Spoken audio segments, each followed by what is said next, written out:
paralegals, a more skilled group of paralegals in this state than that work in the Kenosha District Attorney's Office.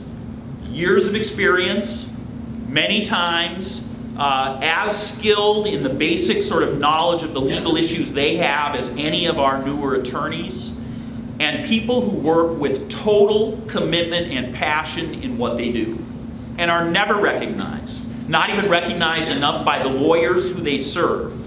They are the absolute necessary building blocks in our district attorney's office.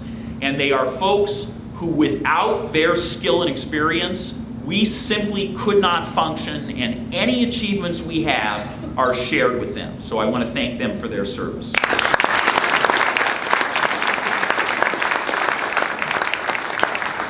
The lawyers who are my colleagues and have been my colleagues over the many years, and there have now, over my time, been hundreds of lawyers who I have been prosecutors with, are persons who have been on the front lines with me. And any of you who know, who have any equivalent experience, you know, where you have been in a pressurized situation that has many really difficult and moments that feel like combat. You know, the people that you serve with in those jobs, those people are really treasured by you. Those people are your supporters. They are the people who you feel are the people who truly understand what you do. And the people I've been lucky enough to serve with have shared my mission year after year after year. So those experienced hands who have been with me almost forever, and those new people whose energy and enthusiasm continue to inspire me, thank you so much for doing this with me and for sharing all of the efforts we make to protect the public in this community.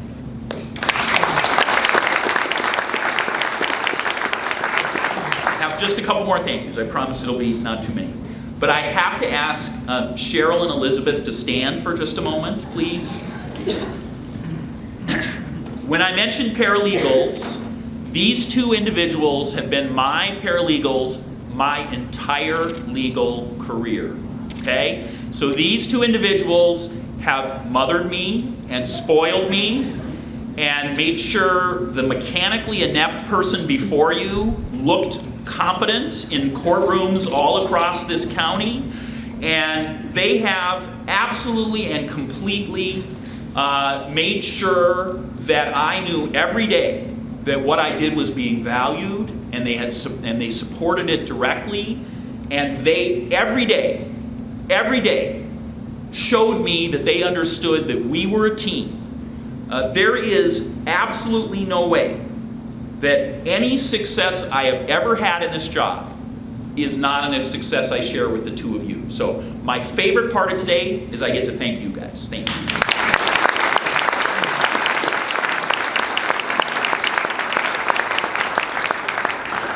I want to thank the defense bar, which is here in force. A lot of us don't think about this, and this is important to hear.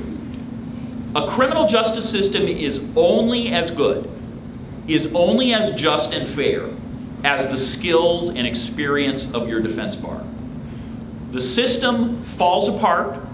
The system fails. The system is not true to the principles that prosecutors and police and the rest of folks honor every day unless defense attorneys are competent and are committed.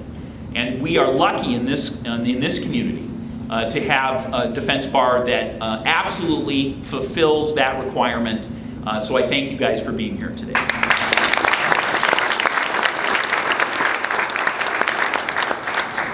I want to say to Sandor and to Brian, can you guys stand for just a second? These two gentlemen, to me, are what victim witness support in a district attorney's office means. They absolutely and passionately were committed to making sure that the gun cases, the most violent, most difficult cases in this community, would be heard in courts in this state and in this county. And imagine how difficult it is for witnesses to cooperate.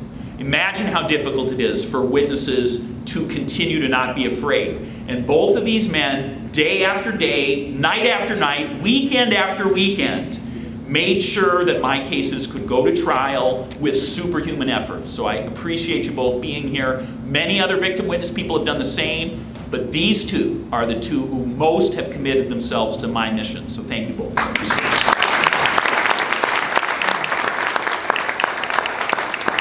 I want to say thank you to the social workers and probation agents here. I called a few of you personally and said, you guys remember when my hair was actually brown?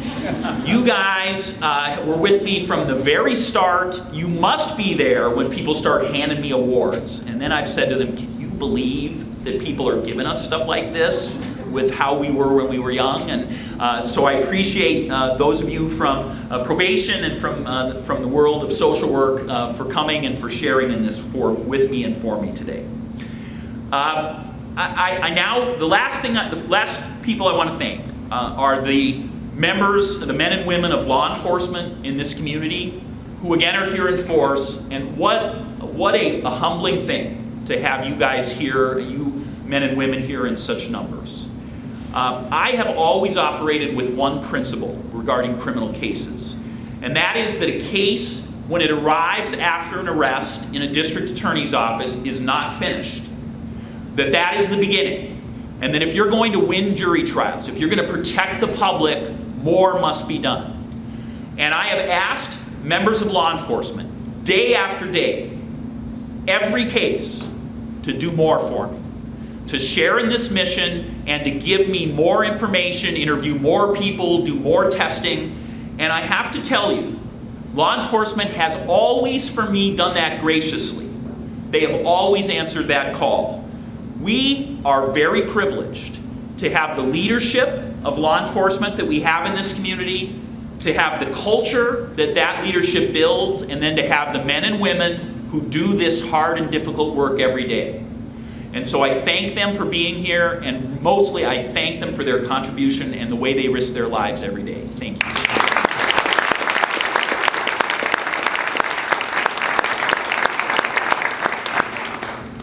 I finally just want to dedicate this award to a girl, no longer a girl, but many years ago, who I met in the Kenosha District Attorney's Office. And she was 15 years old when I met her several years ago. And she was there because I was prepping her for a sexual assault trial. And she had indicated that her stepfather had sexually assaulted her. She'd been sexually assaulted by him from the ages of 8 until the age of around 13, when she reached puberty and she said he lost interest in her. And so for the last 2 years before I met her, she had not been touched by him. She continued to live in her stepfather's house, and this was a remarriage for her mom, and her mom was as happy as this young 15-year-old had ever seen her, because this husband, the stepfather, was economically taking care of the family the way they had never had before. The cars were nice. The house was the most beautiful house they'd ever lived in. This man accused of sexual assault, acted in public and with their mother like she was the apple of his eye, and assaulted this young girl in private. And when I met her, she said to me the following. Because I asked her, because I knew this would come up in court, well, why did you wait 2 years to tell? And she said to me, I would have never told, but I have a sister who is now 8 years old, and that sister is now having the same little secrets and the same secret missions and the same grooming behavior that led to me being assaulted years ago. And she said to me, I couldn't let it happen to her. I couldn't do it. So her mother disowned her. Her sister, who had not yet been assaulted, she was being groomed, had no reason to believe that it would happen to her, so her sister hated her. She was removed from her home, was placed in foster care, was in a different school because the foster home was in an entirely different high school. So at 15, she left her friends, she left her family, She left her life. And I said to her, there has never been a day in my whole life where I have ever done anything as selfless and brave as you're telling me you've done. And she said to me, I would do it again. So, on those days where I'm tired and where the judges are yelling at me, if that were ever to happen, and on those days when I'd like to go home, I remember what she gave up. And I'm inspired, and I try every day to honor her in this work. Thank you.